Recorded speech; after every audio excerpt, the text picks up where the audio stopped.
ये साप्ताहिक बाइबल का उपदेश Plainfield Christian science church independent से है, जो प्लेनफील्ड, न्यू जर्सी, अमेरिका में है। अधिक जानकारी के लिए कृपया हमारी वेबसाइट पर जाएं www.plainfieldcs.com। आपके ध्यान के लिए ये पाठ रविवार 24 नवंबर 2024 के लिए है। विषय: आत्मा और शरीर। स्वर्णपथ यूहन्ना। नाशमान भोजन के लिए परिश्रम न करो, परंतु उस भोजन के लिए जो अनंत जीवन तक ठहरता है, जिसे मनुष्य का पुत्र तुम्हें देगा। उत्तरदायी ध्यान। भजन संहिता। लोग यहोवा की करुणा के कारण और उन आश्चर्य कर्मों के कारण जो वो मनुष्यों के लिए करता है, उसका धन्यवाद करें, क्योंकि वो अभिलाषी जीव को संतुष्ट करता है और भूखे को उत्तम पदार्थों से तृप्त करता है। वो अपने वचन के द्वारा उनको ठीक करता है और जिस गड्ढे में वो पड़े हैं उससे निकालता है। वो जंगल को जल का ताल और निर्जल को जल के सौते कर देता है, और वहां वो भूखों को बसाता है कि वो बसने के लिए नगर तैयार करें और खेती करें और दाख की बारियां लगाएं और भांति भांति के फल उपज लें।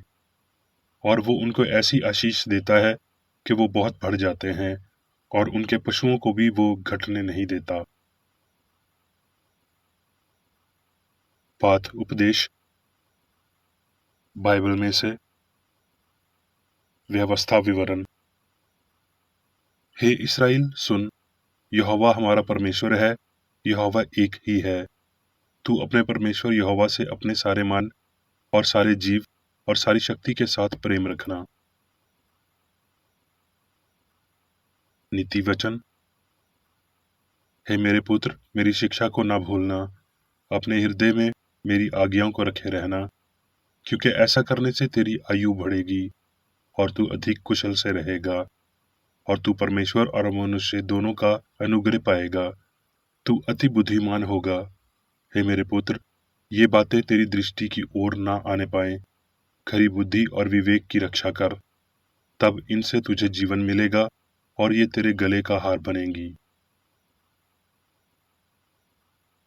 मत्ती। तब उस समय आत्मा यीशु को जंगल में ले गया ताकि अबलीस से उसकी परीक्षा हो। वो 40 दिन और 40 रात निराहार रहा। अंत में उसे भूख लगी। तब परखने वाले ने पास आकर उससे कहा, यदि तू परमेश्वर का पुत्र है तो कह दे कि ये रोटियां पत्थर बन जाएं। उसने उत्तर दिया कि लिखा है कि मनुष्य केवल रोटी ही से नहीं, परंतु हर एक वचन से जो परमेश्वर के मुख से निकलता है जीवित रहेगा। तब शैतान उसके पास से चला गया, और देखो, स्वर्गदूत आकर उसकी सेवा करने लगे। और यीशु सारे गलील में फिरता हुआ उनकी सभाओं में उपदेश करता और राज्य का सुसमाचार प्रचार करता और लोगों की हर प्रकार की बीमारी और दुर्बलता को दूर करता रहा। मत्ती। वो इस भीड़ को देखकर पहाड़ पर चढ़ गया, और जब बैठ गया तो उसके चेले उसके पास आए, और वो अपना मुंह खोलकर उन्हें ये उपदेश देने लगा। मत्ती। कोई मनुष्य दो स्वामियों की सेवा नहीं कर सकता, क्योंकि वो एक से बैर और दूसरे से प्रेम रखेगा, वो एक से मिला रहेगा और दूसरे को तुच्छ जानेगा। तुम परमेश्वर और धन दोनों की सेवा नहीं कर सकते। अपने प्राण के लिए ये चिंता ना करना कि हम क्या खाएंगे और क्या पिएंगे, और ना अपने शरीर की कि क्या पहनेंगे। क्या प्राण भोजन से और शरीर वस्त्र से बढ़कर नहीं? आकाश के पक्षियों को देखो, वो ना बोते हैं, ना काटते हैं और ना खत्तों में बटोरते हैं, तो भी तुम्हारा स्वर्गीय पिता उनको खिलाता है। क्या तुम उनसे अधिक मूल्य नहीं रखते? इसलिए तुम चिंता करके ये न कहना कि हम क्या खाएंगे या क्या पिएंगे या क्या पहनेंगे, क्योंकि अनय जाति इन सब वस्तुओं की खोज में रहते हैं, और तुम्हारा स्वर्गीय पिता जानता है कि तुम्हें ये सब वस्तुएं चाहिए।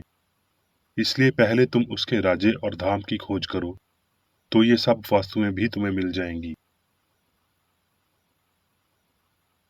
मत्ती। जो मैं तुमसे अंधियारे में कहता हूँ उसे उजियाले में कहो, और जो कानों कान सुनते हो उसे कोठों पर से प्रचार करो। जो शरीर को घात करते हैं पर आत्मा को घात नहीं कर सकते, उनसे मत डरो, परंतु उसी से डरो जो आत्मा और शरीर दोनों को नरक में नाश कर सकता है। मत्ती। उसने निकलकर बड़ी भीड़ देखी और उन पर तरस खाया, और उसने उनके बीमारों को ठीक किया। जब सांझ हुई तो उसके चेलों ने उसके पास आकर कहा, ये तो सुनसान जगह है और देर हो रही है, लोगों को विदा किया जाए कि वो बस्तियों में जाकर अपने लिए भोजन मोल लें। यीशु ने उनसे कहा, उनका जाना आवश्यक नहीं, तुम ही उन्हें खाने को दो। उन्होंने उससे कहा, यहाँ हमारे पास 5 रोटी और 2 मछलियों को छोड़ कुछ नहीं है। उसने कहा, उनको यहाँ मेरे पास लाओ। तब उसने लोगों को घास पर बैठने को कहा, और उन 5 रोटियों और 2 मछलियों को लिया और स्वर्ग की ओर देखकर धन्यवाद किया, और रोटियां तोड़ तोड़ कर चेलों को दी, और चेलों ने लोगों को। और सब खाकर तिरपत हो गए, और उन्होंने बचे हुए टुकड़ों से 12 टोकरियां उठाईं, और खाने वाले स्त्रियों और बालकों को छोड़कर 5,000 पुरुषों के अटकल थे। और उसने तुरंत अपने चेलों को बरबस नाव पर चढ़ाया कि वो उससे पहले पार चले जाएं, जब तक कि वो लोगों को विदा करे। यूहन्ना। सो जब भीड़ ने देखा कि यहाँ अपना यीशु है ना उसके चेले, तो वो भी छोटी छोटी नावों पर चढ़कर यीशु को ढूंढते हुए कुफरनहूम को पहुंचे। यीशु ने उन्हें उत्तर दिया कि मैं तुमसे सच सच कहता हूँ कि तुम मुझे इसलिए नहीं ढूंढते हो कि तुमने अचंभत काम देखे, परंतु इसलिए कि तुम रोटियां खाकर तिरपत हुए। हमारे बाप दादा ने जंगल में मन खाया, जैसा लिखा है कि उसने उन्हें खाने के लिए स्वर्ग से रोटी दी। यीशु ने उनसे कहा, मैं तुमसे सच सच कहता हूँ कि मूसा ने तुम्हें ये रोटी स्वर्ग से ना दी, परंतु मेरा पिता तुम्हें सच्ची रोटी स्वर्ग से देता है, क्योंकि परमेश्वर की रोटी वही है जो स्वर्ग से उतरकर जगत को जीवन देती है। क्योंकि मैं अपनी इच्छा नहीं, परंतु अपने भेजने वाले की इच्छा पूरी करने के लिए स्वर्ग से उतरा हूँ।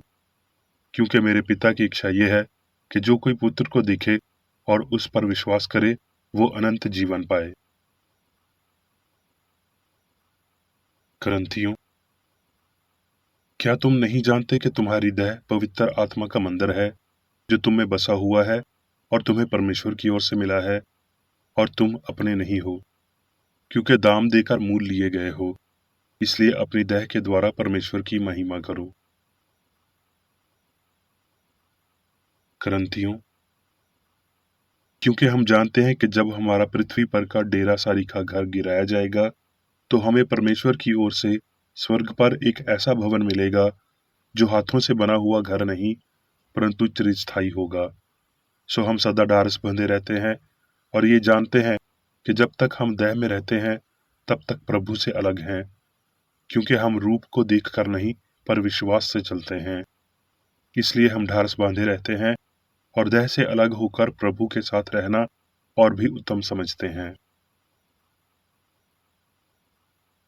थस्सलुनीकियों। और तुम्हारी आत्मा और प्राण और देह हमारे प्रभु यीशु मसीह के आने तक पूरे पूरे और निर्दोष सुरक्षित रहें। अब मैं मेरी बेकर एडी द्वारा क्रिश्चियन साइंस की किताब विज्ञान और स्वास्थ्य शास्त्रों की कुंजी के साथ के साहस संबंधी अंश पढ़ूंगा। विज्ञान और स्वास्थ्य। जीव आत्मा। आत्मा ईश्वर का पर्याय है, परिमित रूप से बाहर का रचनात्मक शासी अनंत सिद्धांत जो केवल प्रतिबिंबित होता है।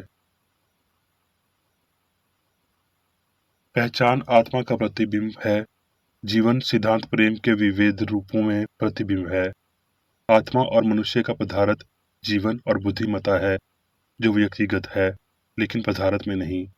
आत्मा कभी भी किसी चीज को हीन नहीं कर सकती। मनुष्य आत्मा की अभिव्यक्ति है। भारतीयों ने अंतर्निहित वास्तविकता की कुछ झलकियां पकड़ी जब उन्होंने निश्चित सुंदर झील को द ग्रेट स्पिरिट की मुस्कान कहा। मनुष्य से अलग जो आत्मा को व्यक्त करता है, आत्मा एक अस्तित्वहीन होगा मनुष्य आत्मा से तलाकशुदा अपना अस्तित्व खो देगा, लेकिन ऐसा कोई विभाजन नहीं है, हो भी नहीं सकता, क्योंकि मनुष्य ईश्वर के साथ सह अस्तित्व में है। दिव्य मन मनुष्य की आत्मा है और ये मनुष्य को सभी चीजों पर प्रभुत्व प्रदान करता है। मनुष्य को भौतिक आधार से नहीं बनाया गया था, ना ही उन भौतिक कानूनों का पालन करने पर प्रतिबंध लगाया गया है जो आत्मा ने कभी नहीं बनाए। उनका प्रांत मन की उच्च विधियों में, आध्यात्मिक विधियों में है। दिव्य विज्ञान में मनुष्य ईश्वर के द्वारा कायम है होने का दिव्य सिद्धांत। परमेश्वर के आदेश पर पृथ्वी मनुष्य के उपयोग के लिए भोजन लाती है। ये जानकर यीशु ने एक बार कहा था, मैं तुमसे कहता हूँ कि अपने प्राण के लिए ये चिंता न करना कि हम क्या खाएंगे, अपने निर्माता के विशेष अधिकार को मानते हुए, परंतु सभी के पिता और माता जो पहचान कर जो मनुष्य को खिलाने और कपड़े पहनाने में सक्षम है, जैसे वो गेंदे के फूल के साथ करता है। आत्मा प्रतीक वास्तव को विधिवत रूप से खिलाती और कपड़े पहनाती है, जैसा कि ये आध्यात्मिक सृष्टि की पंक्ति में प्रकट होता है। इस प्रकार ईश्वर के पवित्र और मातर तत्व को कोमलता से व्यक्त करता है। दिव्य मन जो कली को बनाता और खिलाता है, मानव शरीर की देखभाल करेगा, जैसे वो शोषण को कपड़े पहनाता है, लेकिन किसी भी इंसान को गलती के नियमों, मानवीय अविधारणाओं को थोपकर भगवान की सरकार में हस्तक्षेप न करने दें।